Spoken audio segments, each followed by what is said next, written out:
Okay, so here's my 1858 Remington black powder 44 caliber new army revolver. I thought I'd show this out after I shot it from my first video. I already cleaned it, but I thought I should show how to do it too. I don't know.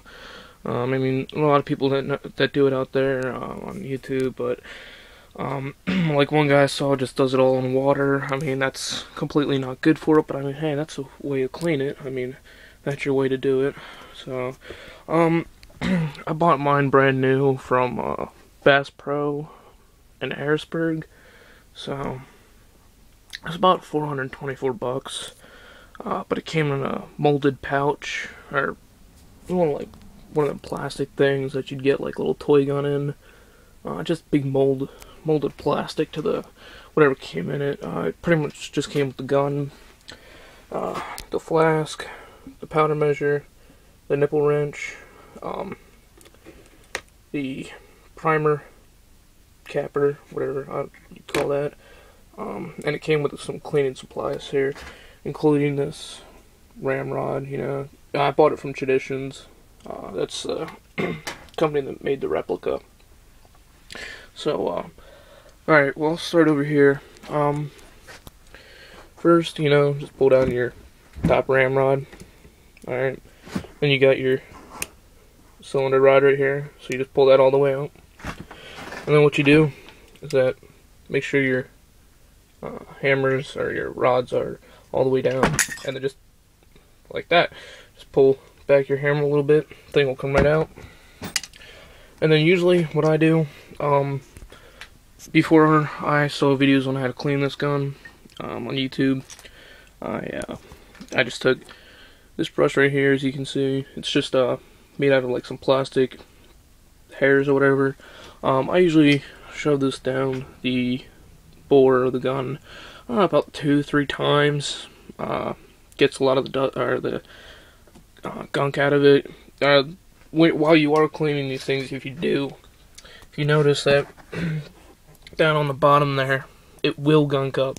There will be a lot of powder there, so you gotta be sure to dump that down. Do it preferably where you don't want to get anything dirty. It's the best idea. And then I'll take my copper brush right here, shove that down there about 2-3 times. Then I'll take this, put it on the end of my rod, and put a little piece of cloth between it. Traditions make a little orange substance that you just spray out, just to make sure I don't have any left down in there. But usually I have to go through about 4 or 5 rags of those things because there's a lot of gunk in it. So now what I do with the cylinder here is quite the same. I'll take the nipples off the back first with the nipple wrench. It's quite simple. It's just some screws on there. But you gotta have the nipple wrench for it. Don't try to like pry these things out or anything with another kind of tool. But first what I do is that I'll spray a little bit of Tradition solution down in there. Take this. I found it quite simple if you take this and put it on the end of a drill, like just little standard 18-volt drill like that. Just put in the end of that, turn the thing on, and just go away in the holes there. It really doesn't ruin anything to it, so I mean, I just spray a little solution in it and go to town. So that's how I clean that. And then I'll probably take like this through it and put the rags and stuff. But then I also make sure that when the nipples are out, I'll take it and I'll try to get the top there without screwing up the grooves in it. So yeah. Now that's pretty much it there. I mean, the best I would recommend though, if you're cleaning one of these, is to remove this screw right here. It's fairly small.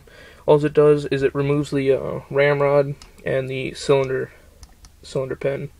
So, and it makes it a whole lot easier to use or clean it like that. Plus, both the pin and usually the little hammer there really doesn't get gunked up too much, but the pin does. So you'd really have to take that out there and clean that up. So, the hammer back there gets really gunked up too. You know, I usually take off the handles, the little wooden handles here, make sure that those things don't get screwed up by any of the chemicals that I use. So, but if you do get in one of these hobbies, they're really not that expensive, except for the whole initial buying part. I mean, like, right here, Triple FG Coax Black Powder, $20 a can. I mean, you can feel how big that is right there. Or you can't feel, you can see how big that is compared to my hand. Teenager hand right there. So, $20 for that. I've been shooting this gun for 4 or 5 months, or about 4 months now. I think I shot at least close to 200 rounds out of it already, and there's still quite a bit left in that. I mean, that's probably not even half empty yet. So, these do get stained by the black powder, as you can see some of those parts on those parts right there. Like if you ever pick up an old shell, it looks stained. It's probably because of the powder that's used. I'll usually just put it in a little shell tumbler, get it all clean. Like this thing right here is nice and shiny-ish. So I mean, I'll put that on there for a little bit. And so I mean, if you want, you can buy a holster. This was about $27. It's just all leather, covered in walnut oil. So it's really nice, just goes right on your belt. Hold it in there nice and snug. Bullets, they're about $15 for 100 lead balls, you know. So 44 caliber, of course. But now, I wouldn't recommend these too much. They're the waddings that you put in there to prevent the chain fire. If you look at my other video, I say misfires. I technically mean chain fires, but that's pretty much just when if you fire one bullet, all your chambers go off. So that can happen. I've yet to see it happen, but I know it can happen. So I know some guys either use these. They're about $15 for 50 of them. Very expensive, kind of, if you keep on buying them. Or you can just put some Wonder Lube or motor oil in between them. So that's about it. Alright, thank you.